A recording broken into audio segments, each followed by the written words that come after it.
मुद्दा के इस एपिसोड में हम बात करेंगे एक ऐसी रिपोर्ट की जो हमें पर्यावरण की दशा और दिशा से रूबरू कराती है।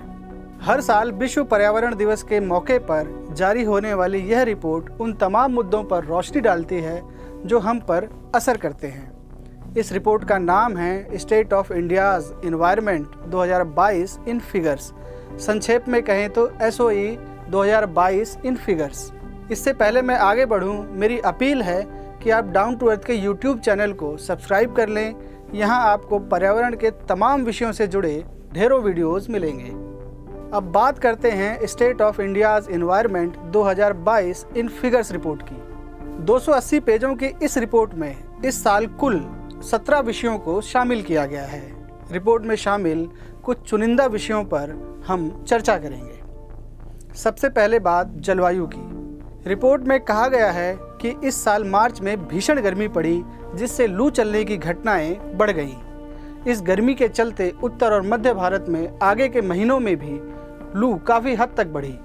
अप्रैल के मध्य तक लू के कारण तापमान में 4.5 से 8.5 डिग्री सेल्सियस की बढ़ोतरी हुई। आमतौर पर ठंडे माने जाने वाले जम्मू एवं कश्मीर में भी 19 दिन लू चली। हिमाचल प्रदेश में भी 17 दिन लू की घटनाएं दर्ज की गईं।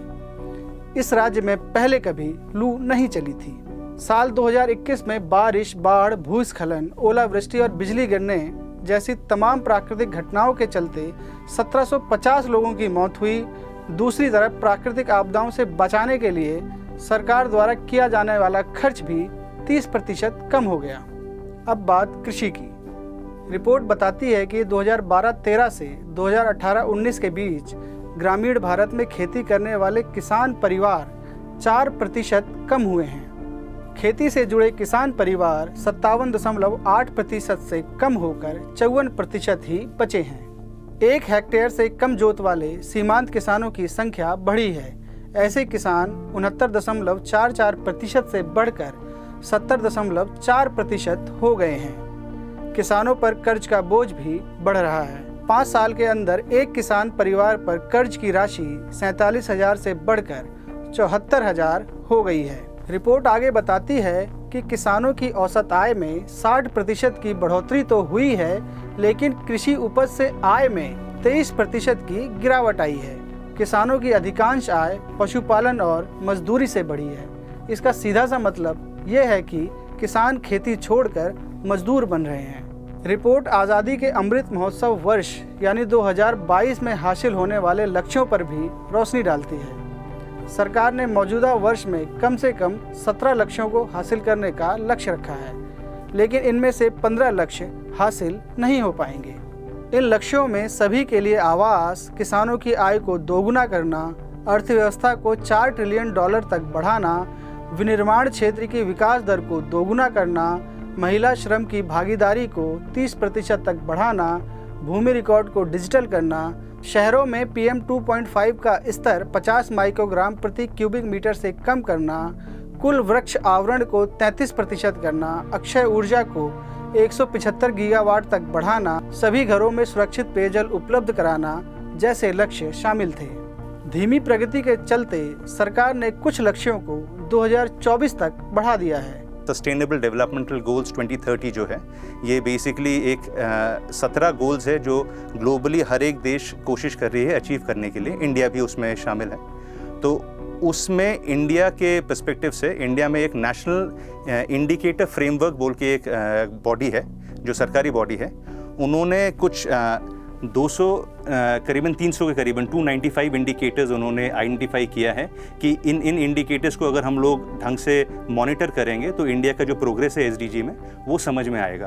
पर हमने क्या पाया कि उस 295 में से इंडिया सिर्फ 115 इंडिकेटर्स को ही मॉनिटर कर रही है। इंडिकेटर है जैसे कि MSME जो होते हैं, जो छोटे वाले जो उत्पादन करने वाले जो इंडस्ट्रीज़ है, उनकी कितनी बढ़ोतरी हो रही है हमारे देश में, वो वाला इंडिकेटर हम लोगों ने मॉनिटर ही नहीं किया है, जो बहुत इंपॉर्टेंट इंडिकेटर है। रिपोर्ट देश भर में बढ़ते मरुस्थलीकरण की समस्या पर भी रोशनी डालती है।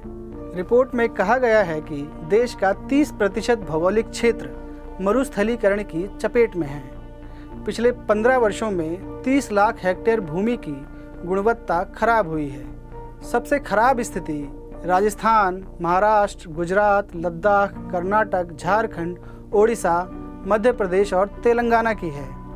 बंजर हो रही भूमि में इन 9 राज्यों की भागीदारी 80% है। इस स्थिति की प्रमुख वजह हरियाली का कम होना, वायु और पानी का कटाव है। रिपोर्ट नदियों के प्रदूषण की चिंताजनक स्थिति पर भी रोशनी डालती है। इसमें कहा गया है कि 74% निगरानी स्टेशनों में भारी धातुओं की खतरनाक मौजूदगी मिली है। 40% स्टेशनों में टोटल कॉलीफॉर्म की उच्च मात्रा और 15% स्टेशनों में बायोकेमिकल ऑक्सीजन डिमांड स्वीकार्य सीमा से अधिक मिला है। इसका मतलब यह है कि उद्योग, कृषि और घरों का दूषित पानी बिना ट्रीटमेंट के नदियों में बहाया जा रहा है। नदियों के अलावा समुद्र की सेहत भी बिगड़ रही है। भारत का 1/3 समुद्री तट यानी 6,907 किलोमीटर का क्षेत्र 1990 से 2018 के बीच कटाव से जूझ रहा है। इसकी प्रमुख वजह समुद्र के स्तर में वृद्धि और इंसानी गतिविधियां हैं। जैव विविधता की हालत भी बहुत खराब है। 27 राज्यों और केंद्र शासित प्रदेशों के 638 में से 244 जिलों में वन आवरण 2019 से 2021 के बीच कम हुआ है। आशंका है कि 2050 तक भारत का संपूर्ण वन आवरण जलवायु हॉटस्पॉट बन जाएगा। इसका मतलब यह है कि जलवायु परिवर्तन का असर वनों पर गंभीर रूप से पड़ने लगेगा, जिससे वनों में आग जैसी घटनाएं बहुत बढ़ जाएंगी। ऐसे तमाम मुद्दे रिपोर्ट की विषय वस्तु हैं। आप CSC स्टोर पर जाकर रिपोर्ट डाउनलोड कर सकते हैं।